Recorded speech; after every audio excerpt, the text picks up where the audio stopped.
लघु उद्योग भारती के राष्ट्रीय अध्यक्ष आदरणीय जितेंद्र जी और महाराष्ट्र प्रदेश के अध्यक्ष आदरणीय रविंद्र जी,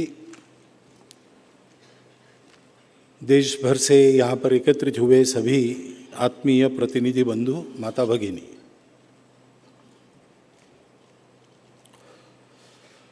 रजत जयंती का वर्ष अब समाप्त होते आया है।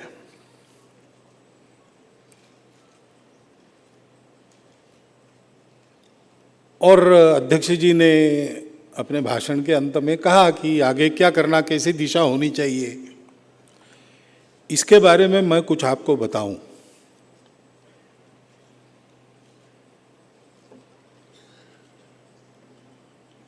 परंतु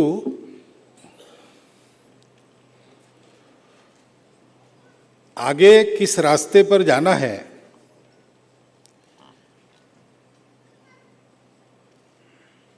ये जिन बातों से तय होता है वो बातें कौन सी है,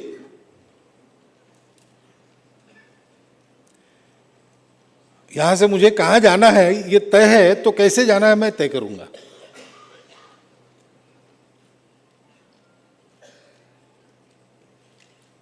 तो लघु उद्योग भारती के प्रारंभ से ही ये सारा विचार और उसका प्रारंभ करने वाले कार्यकर्ताओं ने अपने मन में पक्का किया है और फिर ये लघु उद्योग भारती का कार्य चलाने का कदम उठाया है।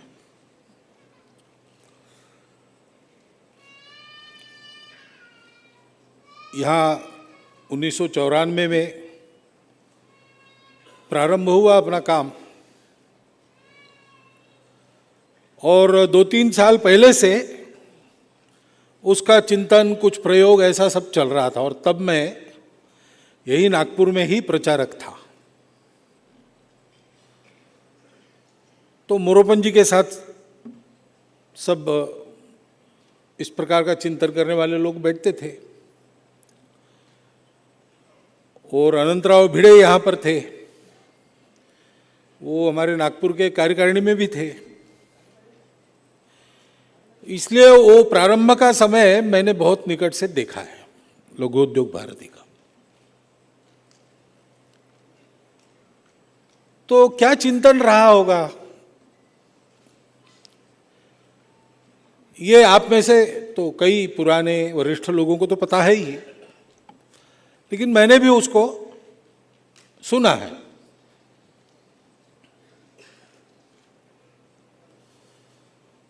एक विचार मोरोपंत जी के मन में आया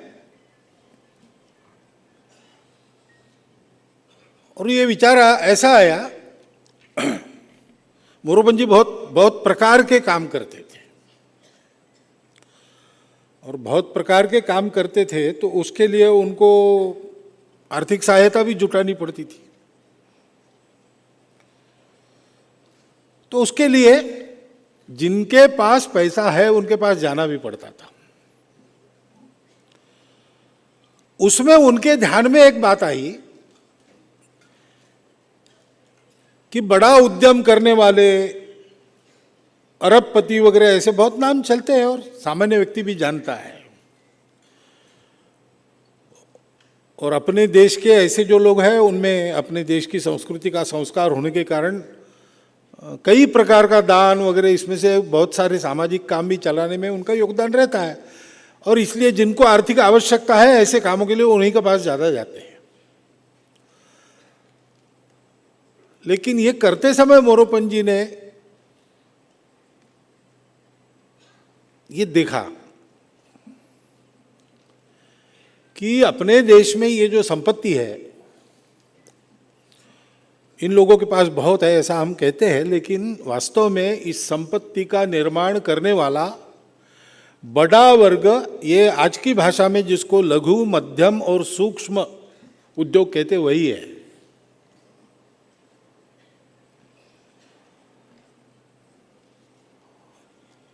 और वो ध्यान में आने के बाद उन्होंने थोड़ा अधिक विचार किया, वहां से पैसा लेने का तो विचार नहीं था उनका, लेकिन एक बात ध्यान में आई, तो छोटे छोटे उद्यमी इतना सारा देश का और देश की समृद्धि को तैयार कर रहे, तो स्वाभाविक उनको लगा कि देश के बड़े उपयोग की बात है, इसका समाज से क्या संबंध है, समाज में इसका क्या योगदान हो सकता है। तो उनके ध्यान में ये भी बात आई कि रोजगार में भी,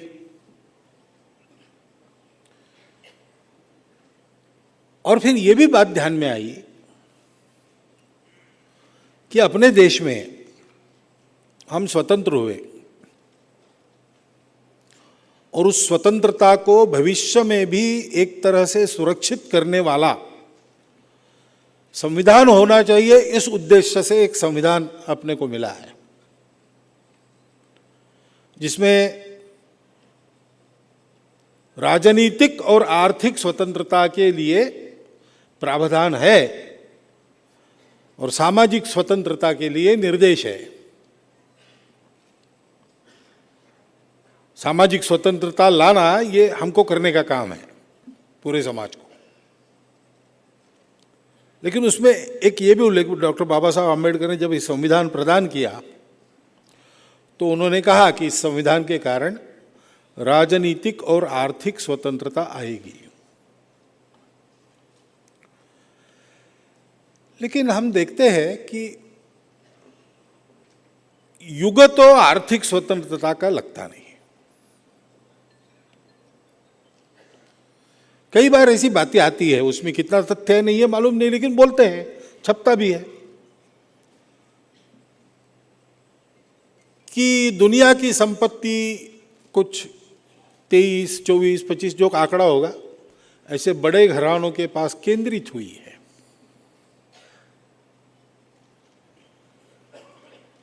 हुए कि नहीं पता नहीं, लेकिन कहते हैं लोग, सारी दुनिया में इसकी चर्चा चलती है। फिर यह भी देखा जाता है कि बहुत पहले यानी प्राचीन समय की बात नहीं है, ऐतिहासिक काल की बात है, सारे दुनिया में व्यापार करने वाली कंपनियां नहीं थी। भारत में हम लोगों ने पहली कंपनी ईस्ट इंडिया कंपनी देखी है ऐसी, लेकिन हमको भी पता नहीं उसके पहले थी कि नहीं, लेकिन ऐसी कंपनियां दुनिया में 100-200 साल पहले, 300 साल पहले नहीं थी। सारी दुनिया में अपना व्यापार करने वाली कंपनियां नहीं थी, लेकिन सारी दुनिया में व्यापार तो चलता था आपस में। भारत से व्यापार, यूरोप से व्यापार, चीन से व्यापार, जापान से व्यापार, तो उसको तो कुछ शताब्दियों का इतिहास है उसका। तो उस समय बड़ी कंपनियों के हाथ में उद्योग और संपत्ति केंद्रित नहीं थी। छोटे छोटे उद्योग रहते थे, कारीगर रहते थे, उनका नाम होता था।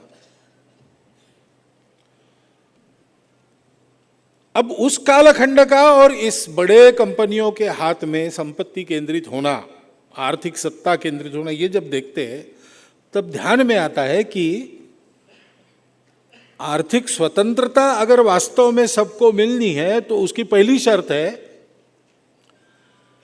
कि प्रत्येक व्यक्ति स्वावलंबी होना चाहिए, नहीं तो उसको आर्थिक स्वतंत्रता का लाभ ही नहीं होगा। जो स्वावलंबी नहीं है वो स्वतंत्र नहीं होता है। और अधिकाधिक लोगों को आर्थिक स्वावलंबन प्राप्त करा देने की क्षमता किसकी है? तो ये उद्यमिता की क्षमता है, उद्यमिता की प्रवृत्ति की क्षमता है। और उद्यमिता की प्रवृत्ति जब सार्वत्रिक हो जाती है तो बड़े बड़े कारपोरेशंस उसको न्याय नहीं दे सकते। छोटे उद्योग, लघु उद्योग, सूक्ष्म उद्योग, इसके द्वारा ही उस उद्यमिता को स्थान स्थान पर अवसर मिलता है। यानी अगर मनुष्य मात्र के आर्थिक स्वतंत्रता का भी हम विचार करें तो उसके लिए इन उद्योगों की आवश्यकता है। ये उद्योग जितने बढ़ेंगे उतने मनुष्य आर्थिक दृष्टि से स्वतंत्र रहेगा। कुछ तो परस्पर निर्भरता मनुष्यों का समाज होने के नाते सारे मानव जाति में दुनिया भर में रहेगी, परंतु निर्भरता, एक दूसरे पर निर्भर होना, ये बात अलग है हमारे दृष्टि से।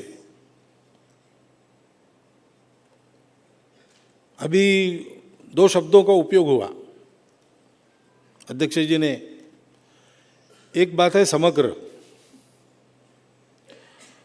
और दूसरी बात है कि उद्योगों से संबंधित सब लोग, उद्योग परिवार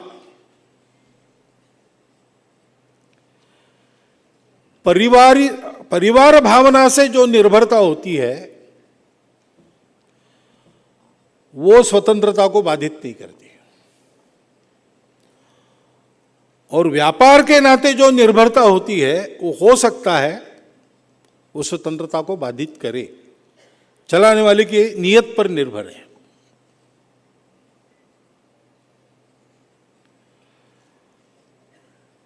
तो संबंधों के आधार पर विचार करना, समग्र विचार करना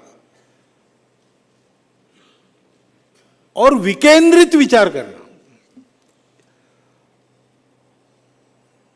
किसी भी क्षेत्र की सत्ता, अर्थ एक सत्ता है, राज्य एक सत्ता है, शक्ति बल एक सत्ता है, सामरिक बल एक सत्ता है। इनका स्वरूप एक दूसरे के संपर्क में वो रहे और मानव हित के लिए सदा एक दिशा में चलती रहे, इस मर्यादा तक विकेंद्रित होने से स्वतंत्रता का लाभ सबको होता है। और ऐसी स्वतंत्रता आर्थिक क्षेत्र में लाना है तो हमको जोर देना पड़ेगा लघु उद्योग, सूक्ष्म उद्योग, मध्यम उद्योग और कारीगरी पर।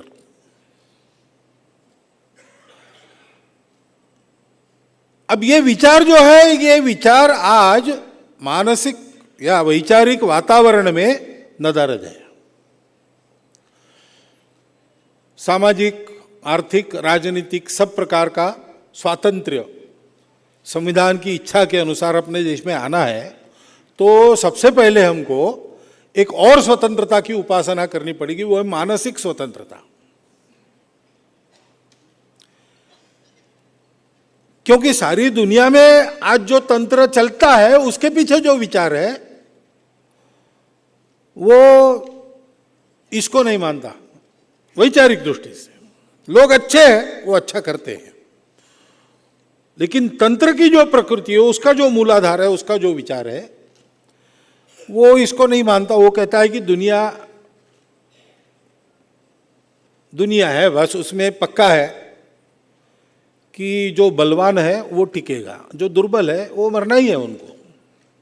ऐसी ही दुनिया आगे जाती है, इसमें संघर्ष ही रहता है।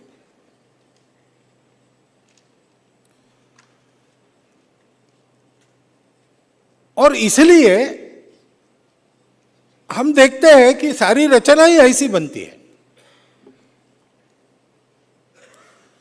एक गंभीरता से सोचने की बात सबके लिए है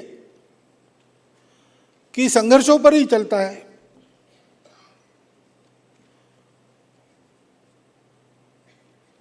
आपस में मिलकर विचार करके सारे देश को ठीक चलाने के लिए संसद होती है, लेकिन वहां एक विरोधी पार्टी होती है और विरोध करना उसका। अब ये शब्द जो चलता है ना, वास्तव में विरोध करना काम है कि सब पहलुओं से विचार करके जो सत्ता पक्ष के ध्यान में नहीं आए उसका भी प्रतिपक्ष, ये शब्द एक चलता है, वो प्रचलित नहीं है। वास्तव में काम प्रतिपक्ष का है, विरोधी पक्ष का है काम।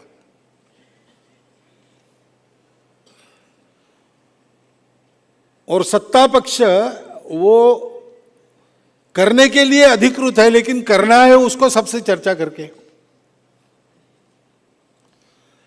लेकिन शब्द भी ऐसे है कि जिसमें से और दिखता है कि इनकी लड़ाई ही चलती है। ऐसे उद्योग, व्यापार, कृषि,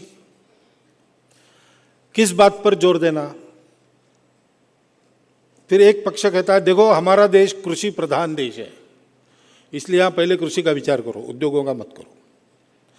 दूसरा कहता है कि नहीं नहीं, आज का युग उद्योगों का है, उद्योग नहीं है तो रोजगार नहीं है। पीढ़ी दर पीढ़ी बढ़ती रहेगी जमीन, अंत में कितने लोगों को पोसेगी? उद्योग चाहिए, कृषि बाद में। और फिर लोग कहते हैं कि अरे उद्योग कृषि ये सब व्यापार पर निर्भर है, व्यापार चाहिए। व्यापार भिन्न है, कृषि भिन्न है, उद्योग भिन्न है, इसका एक दूसरे से संबंध नहीं। और इसलिए एक को बड़ा करना है तो बाकी दो को छोटा रखना पड़ेगा। लेकिन वास्तव में ऐसा है नहीं। मनुष्य के जीवन में इन तीनों की आवश्यकता है। कहीं पर व्यापार ज्यादा आवश्यक है, कहीं पर कृषि ज्यादा आवश्यक है, कहीं पर उद्योग ज्यादा आवश्यक है, ये हो सकता है। लेकिन विचार करते समय इन तीनों का विचार करना पड़ेगा, तब वास्तव में संपत्ति बनेगी। संपत्ति यानी केवल मुद्रा नहीं है, मनुष्य के जीवन को चलने के लिए आवश्यक सारी वस्तुओं का निर्माण, उत्पादन। वास्तव में प्राकृतिक संसाधन और मनुष्य के अपने प्रयास से उसमें से उसका नुकसान न करते हुए किया गया निर्माण, ये संपत्ति है, ये लक्ष्मी है, ये समृद्धि है। अगर इसको आपको देखना है तो आपको तीनों को समान रूप से देखकर संतुलित ढंग से तीनों के लिए एक योजना जिसमें तीनों का अंतर्भाव होगा ऐसी बनानी पड़ेगी। समग्र जो शब्द आया, ये जो अपनी दृष्टि है, उस दृष्टि पथ से काम करके संपूर्ण देश को इस विचार पथ पर लाना है। नहीं तो समस्याओं के उत्तर अपने पास भी नहीं है और दुनिया के पास भी नहीं है। उन समस्याओं से जूझते जूझते और दुनिया इतनी सशंकित हो गई है कि लोग विनाश की, जीवन के विनाश की भाषा कर रहे हैं। रास्ता है, रास्ता अपने पास है, इस दृष्टि में है। इस दृष्टि के आधार पर लघु उद्योग क्षेत्र को संगठित करते हुए उसका वातावरण बनाना और उस वातावरण के कारण जो सोच बदलेगी उसके आधार पर एक समग्र नीति बने, कायम हो, इसके लिए शक्ति खड़ी करना, यह अपना काम है। इसी दिशा में हमको आगे जाना है। इस लक्ष्य को प्राप्त करने तक उसके तरफ जाने वाला उस समय का रास्ता कौन सा है वो हमको चुनना है।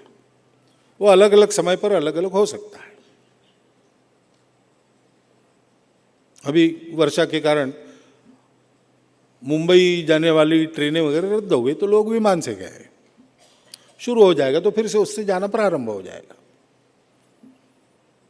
उस समय का रास्ता कौन सा है उस समय तय करना पड़ता है, लेकिन लक्ष्य पक्का है।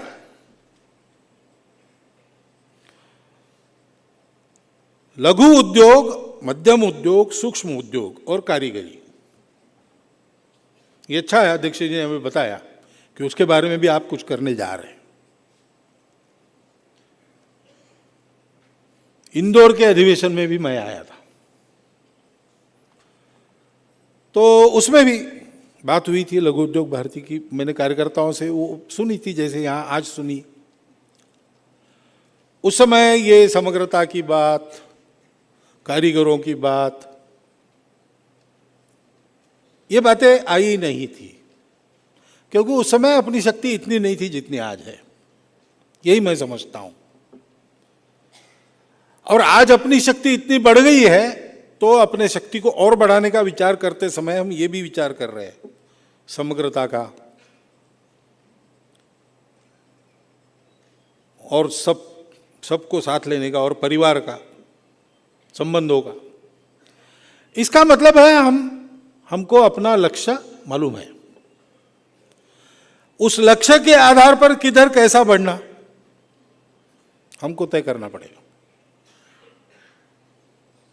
और पहला काम है कि देश का वैचारिक और मानसिक वातावरण बदलने के पहले अपना वैचारिक और मानसिक वातावरण बदलना, क्योंकि जिसके कारण देश में आज जो वैचारिक मानसिक वातावरण है जो बदलना चाहिए ऐसा हम कहते हैं, वो जिन कारणों से बना उन कारणों में से हम भी गुजरे तो हमारे मन पर भी थोड़ा बहुत तो असर होगा ही उसका।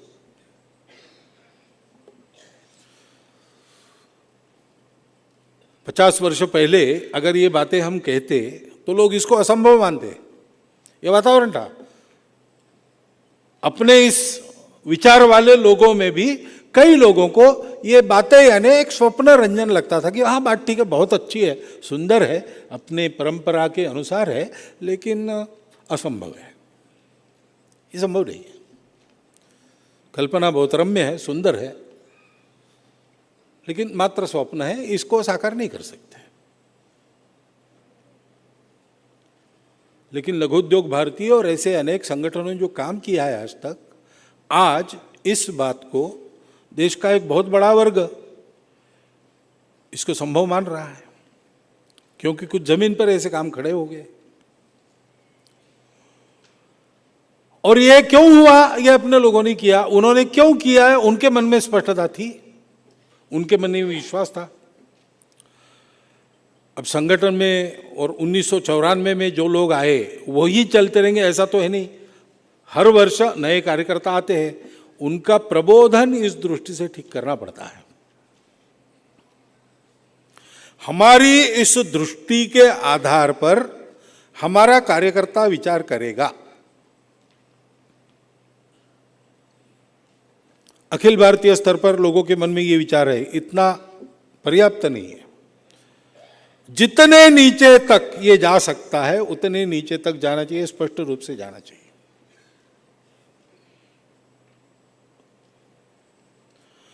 क्योंकि लघु उद्योग भारती लघु उद्योगों में काम करने वाला एक संगठन है, तो एक काम तो उसका है ही कि लघु उद्योजकों के सामने जो समस्याएं आती है उसके बारे में उनको हल करने के लिए जो करना आवश्यक है वो करे। उसमें जहां संघर्ष करना आवश्यक है वहां संघर्ष करे, जहां बातचीत करनी आवश्यक है वहां बातचीत करे। लेकिन वही एक काम नहीं है, क्योंकि हमारा जो कार्य शुरू हुआ है वो केवल समाज के एक वर्ग और उस वर्ग की समस्याएं इतना भर ध्यान में लेकर खड़ा नहीं हुआ है। हमारी पहले से दृष्टि संबंधों की समग्रता की ऐसी होने के कारण संपूर्ण देश और संपूर्ण मानवता, इस दृष्टि से हम सोच रहे हैं।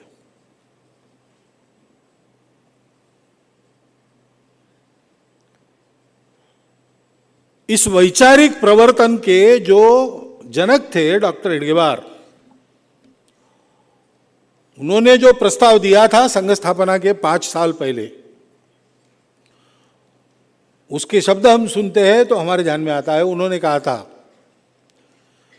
कांग्रेस अधिवेशन था यहाँ पे 1920 में, गांधी जी उसके अध्यक्ष थे, डॉक्टर हेडगेवार के पास पूरे अधिवेशन की व्यवस्था थी। तो प्रस्ताव नियामक समिति के सामने प्रस्ताव उन्होंने दिया था कि ये प्रस्ताव आना चाहिए। 2 दिए थे, उसमें एक ये था। उस प्रस्ताव में ये था कि अब भारतीय राष्ट्रीय कांग्रेस को संपूर्ण स्वतंत्रता अपना ध्येय घोषित करना चाहिए और ये भी अभी से घोषित कर देना चाहिए कि स्वतंत्र भारत दुनिया के देशों को पूंजी के चंगुल से मुक्त करेगा। पूंजीवाद ऐसा नहीं कहा उन्होंने, पूंजी का चंगुल, यानी कैपिटलिज्म, सोशलिज्म, इस भाषा में नहीं बोल रहे थे वो। लेकिन जो बात डॉक्टर अंबेडकर साहब आर्थिक स्वतंत्रता इन शब्दों में व्यक्त करते हैं, वही बात डॉक्टर हेडगेवार पूंजी के चंगुल से दुनिया भर के देशों की मुक्तता इन शब्दों से व्यक्त करते हैं। तो इतना विशाल दृष्टिकोण, उससे प्रेरणा लेकर काम करने वालों के हाथों से लघु उद्योग भारती का शुभारंभ हुआ और 25 साल में आज हमने और इतनी शक्ति आज प्राप्त की है कि आज हम उस विचार के अनुसार अपने लक्ष्य को स्पष्ट रूप से परिभाषित कर रहे हैं।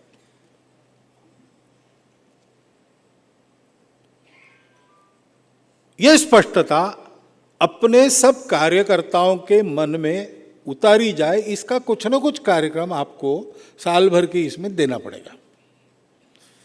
कार्यकर्ता प्रबोधन, इसके लिए कुछ न कुछ करना पड़ेगा। कैसे किया जाए, क्या किया जाए, आपके विचार करने का विषय है। लेकिन पूरे संगठन में कुछ एक प्रमाण कार्यकर्ताओं का नीचे के स्तर तक ऐसा चाहिए कि वैचारिक दृष्टि से जो स्पष्ट है, ऐसी स्पष्टता रही तो फिर निर्णय अचूक होते हैं। निर्णय संगठन जिनके लिए काम कर रहा है उनके भी हित के होते हैं, जो ध्येय सामने रखकर ये काम चल रहा है उस ध्येय प्राप्ति के हित में भी होते हैं, और संपूर्ण देश और मानवता के हित में भी होते हैं। ये तीनों हित एक साथ साधने के लिए स्पष्टता की आवश्यकता है। वो निर्माण करना और बरकरार रखना, इसलिए कुछ करना पड़ेगा, पहली बात है। हम जानते हैं कि कुल मिलाकर सारी सृष्टि समन्वित ढंग से ठीक से आगे चले, इसलिए उद्योग हो, लेकिन उद्योग, बड़े उद्योग में शोषण होता है, इच्छा नहीं है तो भी चलता है, वो तंत्र ही वैसे बनता है। लघु उद्योग है तो मात्रा कम हो जाती है। धीरे धीरे उद्योगों का स्वरूप जितना विकेंद्रित होगा उतनी मनुष्य मात्र की स्वतंत्रता बढ़ती है, इसलिए शोषण समाप्त होता है। ऐसे ही उद्योगों का स्वरूप जितना छोटा बनता है उतना पर्यावरण की हानि से विश्व दूर रहता है।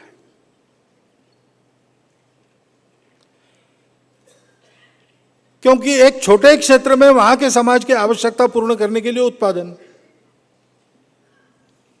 तो संसाधनों का उपयोग भी सीमित मात्रा में होता है, ठीक मात्रा में होता है उस क्षेत्र में, और अपने उत्पाद का उपयोग सबने करना चाहिए, इसलिए सब रहे वहां, इसकी भी चिंता होती है, अपने आप होता है सब। पर्यावरण की दृष्टि से, मनुष्य मात्र की आर्थिक स्वतंत्रता की दृष्टि से, समृद्धि बनाने वाली आर्थिक नीति के दृष्टि से लघु मध्यम उद्योगों का, सूक्ष्म उद्योगों का, कारीगरी का बढ़ना ये अनिवार्य बात है। बहुत बड़ा ऐसा सब केंद्रित एक तंत्र खड़ा हो गया तो कुछ दिन, 4 दिन की चांदनी उसकी रहती है, 25-30 साल के बाद फिर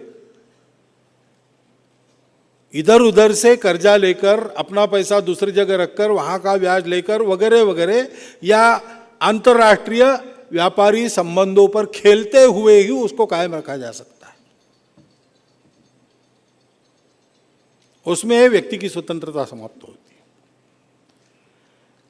और इसलिए अपने संगठन को, हमको इनका भी विचार करना पड़ेगा। और इसलिए आपने जो उपक्रम बताए, अब कल पर्यावरण पर भी आज है, पर्यावरण पर आज, अभी इस सत्र के बाद, तो ये भी विषय हमने लाए हैं।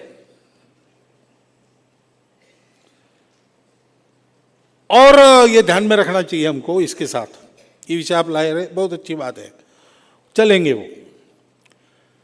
परंतु आखिर लघु उद्यमी ये भी समाज का एक अंग है, तो समाज के ऐसे अनेक विषय रहते हैं।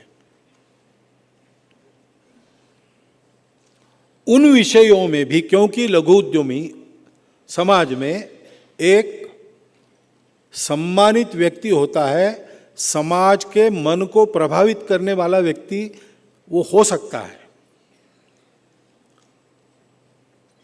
उसका एक स्थान है, उसका एक प्रभाव है, उसका एक सामर्थ्य है। और इसलिए कई ऐसे विषय रहते हैं। सामाजिक समरसता की बात है, जात पात की विषमता निकालने की बात है। संगठन के नाते ये विषय लघु उद्योग भारती का है क्या? नहीं, लेकिन लघु उद्योग भारती समाज का एक अंग इस नाते लघु उद्योग भारती के उद्यमियों में इस विषय की सूझबूझ निर्माण करना ही अपना काम है कि नहीं है। ऐसे कुछ विषय है जो सब क्षेत्रों में काम करने वाले व्यक्तियों के लिए, अंग्रेजी में कहते कंसर्न्स, ऐसे कंसर्न्स है, उनकी चिंता के विषय है। क्योंकि आखिर समाज और देश रहेगा तो हम रहेंगे।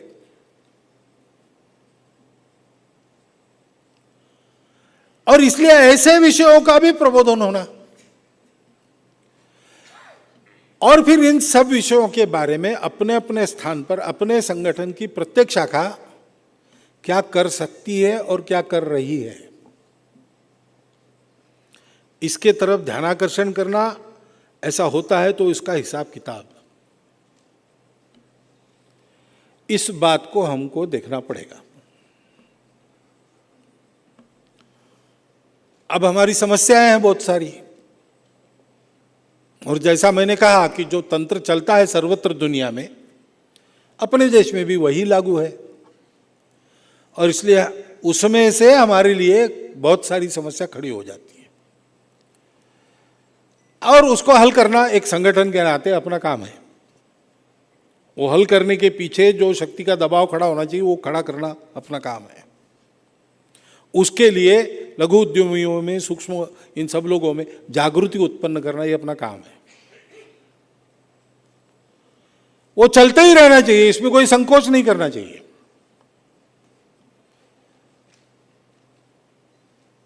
सत्ता में हमारे परिचित, हमारे विचार के लोग हैं, लेकिन वो भी एक तंत्र में है,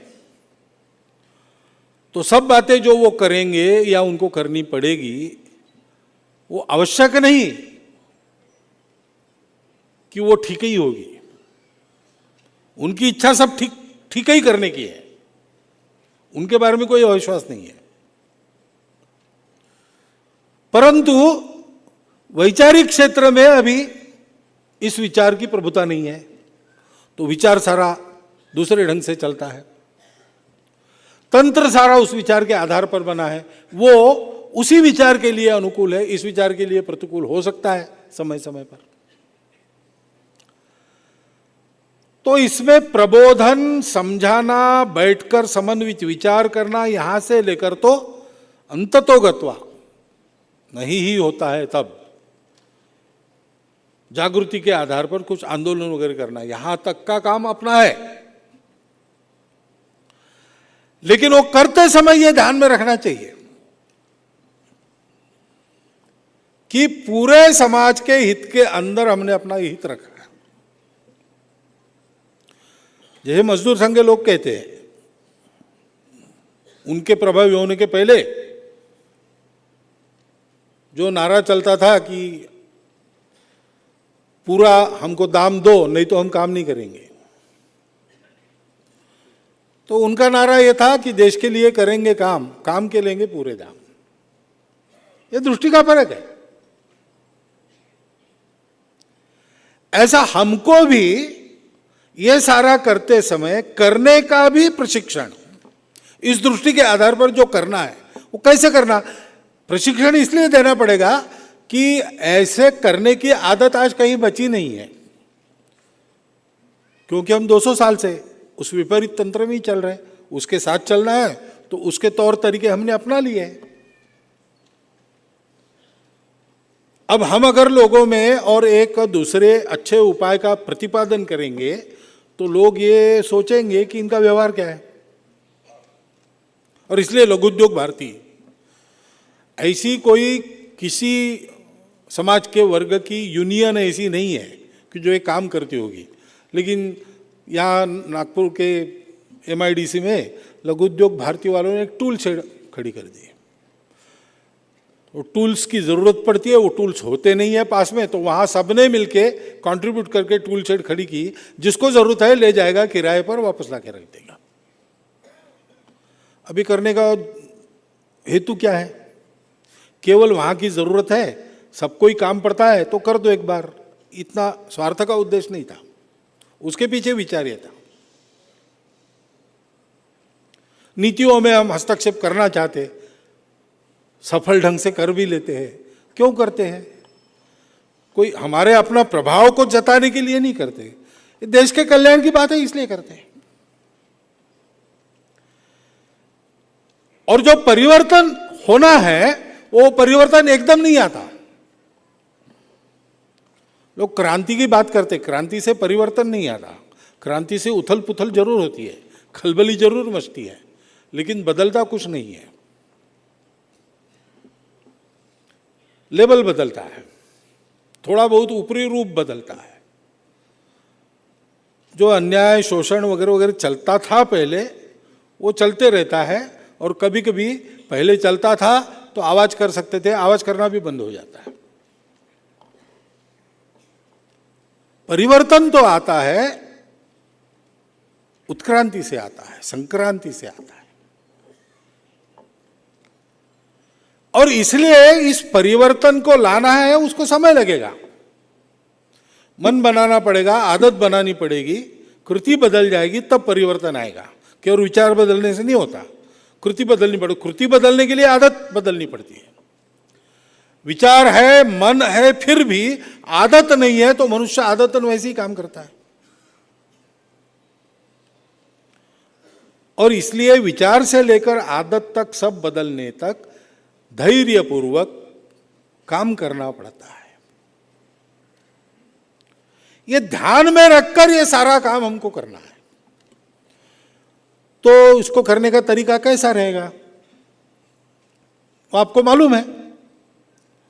आज तक आप ऐसे ही चलते आए हैं, लेकिन नित्य नए लोग अपने विस्तार के साथ और प्रतिवर्ष नए लोग भी जुड़ते चलेंगे, तो प्रशिक्षण उनका इस प्रकार से हो, इसकी बहुत आवश्यकता रहती है। नहीं तो हम करने जा रहे हैं कुछ और लोगों को लगेगा कि ये दूसरा कुछ करने जा रहे हैं।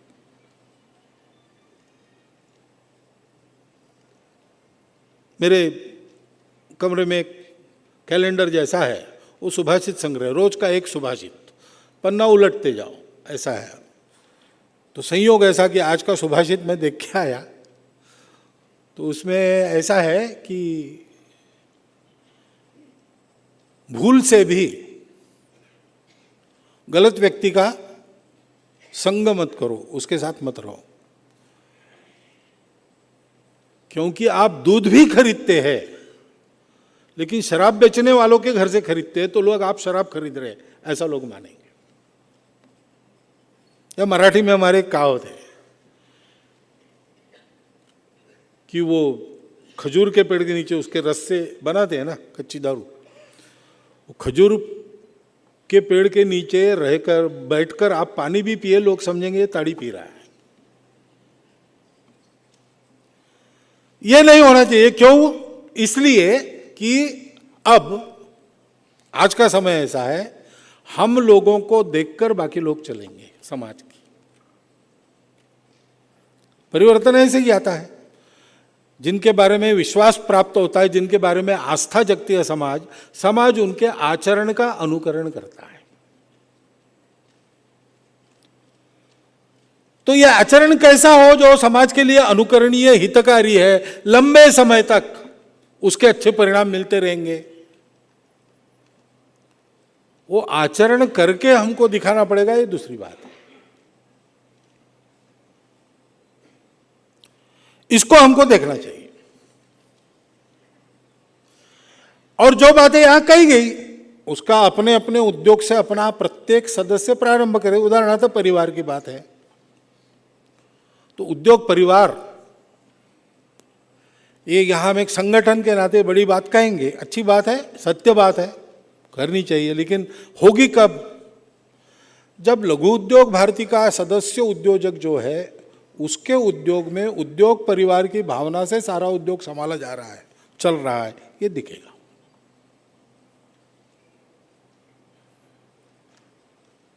अभी एक बात हमको आपके वरिष्ठ पदाधिकारियों ने बताई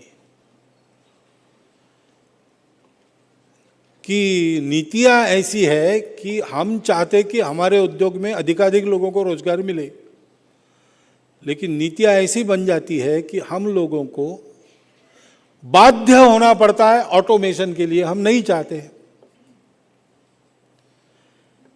अब ये विचार कौन कर सकता है? ये विचार लघु उद्योग भारती वाला ही कर सकता है। नहीं तो उद्योजक के लिए ऑटोमेशन तो बहुत फायदे की बात है ना, खर्चा भी बचता है और माथापच्ची भी बचती है। कौन संभालेगा इतने सारे श्रमिकों को? लेकिन लघु उद्योग भारती वाला ऐसा विचार नहीं करता। वो विचार करता है कि वो कम न हो। क्यों? क्योंकि परिवार है, वो निर्भर है इस पर, और निर्भर संबंधों के कारण है, इसलिए वो निर्भरता समाप्त नहीं होनी चाहिए, हमारी उन पर और उनकी हम पर। हमारे कारण उनका, उनके कारण हमारा चलना चाहिए। यह एक आत्मीयता की भावना लेकर विचार कौन कर सकता है? लघु उद्योग भारती का कार्यकर्ता कर सकता है। आपके वरिष्ठ लोगों के बात करने से ही ये बात ध्यान में आती है। ऐसा किसी छोटे स्थान पर एक छोटा उद्योग चलाने वाला अपना कार्यकर्ता सदस्य है, उसके उद्योग में भी जो चलता है उससे लोगों के ध्यान में आना चाहिए।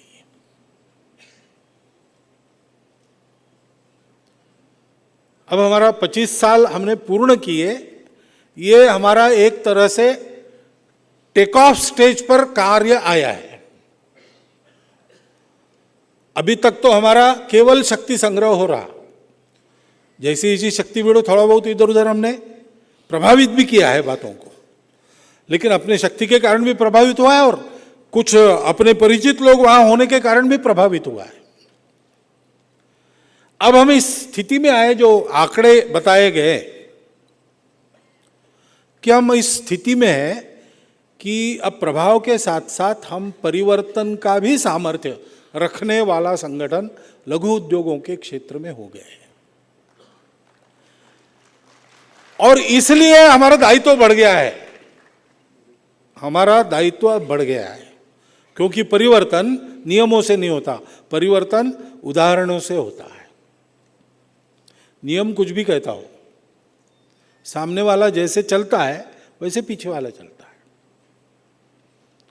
तो सामने वाले का एक दायित्व रहता है कि वो ठीक चले, ठीक रास्ते पर से चले, पीछे आने वाले लोगों को कोई कष्ट न हो, ये ध्यान में रखकर चले। और बड़े संगठनों में प्रमुख लोग ऐसा करते हैं तो उसका परिणाम ज्यादा नहीं होता, क्योंकि ये बातें संबंधों से पहुंचती है, तो जो निकट है उनका आचरण जैसा है वैसा होता है। जो रोज दिखते हैं उनको देख के आदमी बदलता है।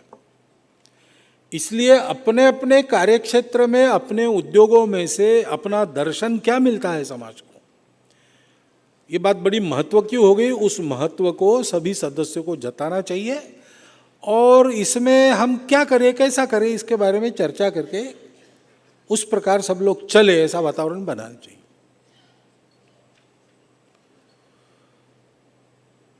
बाकी तो सब ठीक ही चल रहा है, कुछ बहुत बताने की आवश्यकता नहीं है। हम एक संगठन भी है और जैसा मैंने कहा, संबंधों के आधार पर काम करने वाले, तो उसके भी कुछ और अलग प्रकार से मापदंड अपने हैं। अभी एक मंत्र आपने कहा, संगच्छध्वम संवदध्वम संवो मनाओसी जानता, वो सारा संगठन मंत्र है, तीनों ऋचा है। वो केवल एक हमने एक औपचारिकता अपने तंत्र में लाई, निर्माण की, ऐसा नहीं है। उस भाव से हम लोग करते हैं, उसको समझना चाहिए। तो कार्यकर्ताओं के नाते हम कैसे हो, हमारा आपस में व्यवहार कैसे हो, हमारा निर्णय लेना कैसे हो, हमारी सामूहिकता कैसे हो, हमारा संवाद कैसा चले, एक दूसरे के बारे में हम जो विचार करते हैं, हमारी जो दृष्टि है वो कैसी हो, इन सब बातों के लिए उस मंत्र से हमको बहुत अच्छा मार्गदर्शन होता है। वो मंत्र है, लेकिन उसका आज के प्रचलित अर्थ में धर्म से कोई संबंध नहीं है।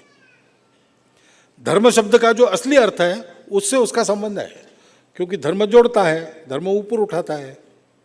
सब लोग मिलके रहे, सब लोग परस्पर प्रयत्नों से परस्पर की उन्नति पे सहभागी हो और सबका मिलकर सबका अच्छा चले, ये धर्म का काम है। उस अर्थ से वो मंत्र है धर्म ग्रंथ का, लेकिन पूजा पाती के अर्थ से उसका कोई संबंध नहीं। वहां किसी देवता का नाम नहीं, कुछ नहीं। पूर्व में देवों ने जैसा किया था वैसा करेंगे, ऐसा एक उल्लेख है। किस देव ने ऐसा किया ये भी उल्लेख नहीं है, न कहीं पूजा का विधान है, कुछ है। और इसलिए वो अब बढ़ते जाएंगे तो संगठन ये एक विषय हो जाएगा। संगठन की परंपराएं, संगठन की पद्धतियां, इसका बहुत महत्व होता है, क्योंकि जितने बढ़ते जाते हैं उतने जुड़ते न गए तो टूटने की संभावना रहती है। संगठन का एक वातावरण होना पड़ता है, परस्पर सम्मान का, स्नेह का, आत्मीयता का, उसके लिए कुछ पद्धतियां होनी पड़ती है। उन पद्धतियों का पालन जतन से होना पड़ता है। छोटी छोटी बातें रहती है, बड़ी बातें नहीं होती है, बातें बिल्कुल छोटी होती है। संघ में हमारे नियम है कि अमुक को प्रणाम है, अमुक को प्रणाम नहीं है। तो मुझे सरसंघ चालक सुदर्शन जी ने बनाया, यही नागपुर में ही हुआ प्रतिनिधि सभा में। तो उन्होंने घोषणा कर दी, मुझे हाथ से पकड़कर लाया, आपने कुर्सी में बिठा दिया और वो नीचे जाके बैठ गए। वो उनको बहुत आग्रह किया, ऊपर एक कुर्सी खाली रखी उनके लिए, लेकिन वो नहीं आया। बस अब वहाँ ये अब ये पद्धति है संगठन की कि इनको प्रणाम है, उनको प्रणाम नहीं है। उन्होंने अपने उदाहरण से सबको ये संदेश दिया कि देखो, संगठन में सब कार्यकर्ता समान है, औपचारिकता समाज के लिए रखनी पड़ती है। तो जिसको जब जो काम है उसके अनुसार उसका समाज के सामने मान दिखता है। लेकिन वास्तव में कौन है? मैं अभी सरसंघ चालक हूं, एक क्षण के बाद मैं नहीं हूं, तो मैं सबके साथ लाइन में बैठा हूं। एक उदाहरण मैंने दिया। ऐसी छोटी छोटी बातें अपने आचरण से उसकी लीक बनानी पड़ती है, उस लीक का पालन करना पड़ता है। इस ओर हमको अधिक जतन से ध्यान देना पड़ेगा। और ये सारा हमारे आपसी संबंध, मिलना जुलना, स्नेह, इस पर निर्भर करता है। उसको बढ़ाने वाली भाषा, उसको बढ़ाने वाली कृति हमारी सबकी होनी चाहिए। ऐसा हम चलेंगे तो रास्ता कौन सा, इसके बारे में कोई भ्रम उत्पन्न होने का कारण ही नहीं। लक्ष्य स्पष्ट है अपना। लघु उद्योग का क्षेत्र, लघु उद्योग, मध्यम उद्योग, कारीगर, ये सारी जो बातें हैं आर्थिक तंत्र की, ये मनुष्य मात्र को ऐसा आर्थिक तंत्र देने वाली बात है जो प्रत्येक मनुष्य को स्वतंत्र करते हुए भी उसको अलग नहीं करती। उल्टा स्वतंत्र होकर भी एक दूसरे की चिंता करने वाला मनुष्य उसमें से खड़ा होता है, किसी पर निर्भर नहीं है, लेकिन अपनी शक्तियों का उपयोग किसी के लिए करेंगे। गीता में स्वकर्म कुसुमों से भगवान के अर्चन की बात है। ऐसा प्रत्येक व्यक्ति अपना अपना कर्म करके अपने आप को ठीक रखेगा, लेकिन वो सोचेगा कि ये मेरे लिए नहीं कर रहा हूं मैं, ये सारे समाज पुरुष के लिए, समाज रूप परमेश्वर के लिए अपने कर्मों से मैं उसकी पूजा कर रहा हूं, उसको समर्पित कर दूंगा। इस प्रकार की स्वतंत्रता उत्पन्न करने वाला तंत्र, वहां तक वातावरण बनाना, समग्रता की नीतियां बनना, यह सारा हमको करना है। साफ है, इसको बार बार स्पष्ट करते रहना चाहिए कार्यकर्ताओं के मन में, उस तरफ हमको जाना है। रास्ता कैसा होगा उस समय पर निर्भर करता है, वहां जाना तय है। कैसे उस दिशा में हम बढ़ते हैं आज की स्थिति में, उस समय हम सबको मिलकर तय करना पड़ेगा।